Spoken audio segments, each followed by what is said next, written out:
Have you ever noticed how God keeps moving? In ancient times, believers in the biblical God thought that he lived on a mountaintop. But once we were able to scale that mountain and observe for ourselves that he wasn't there, he moved into the clouds.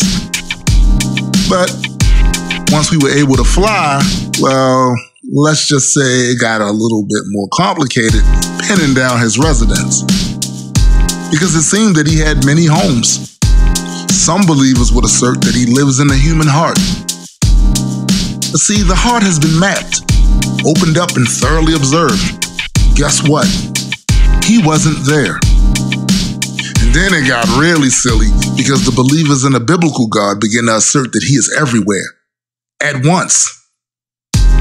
But that didn't make much sense upon further scrutiny, mainly because they also insist that evil cannot exist in his presence, yet they admit to believing that evil exists in the world. If God exists everywhere, then evil shouldn't exist anywhere, going by their own definition. See, if being omnipresent is one of the main ingredients in your definition of God, then you are presented with somewhat of a dilemma. So where does God exist now? Well, now it seems that the apologists have used their GPS, their God positioning system, to pinpoint his new locale at the beginning of the Big Bang. Now, according to them, this is where he is. But isn't it more likely that you're just moving the goalpost?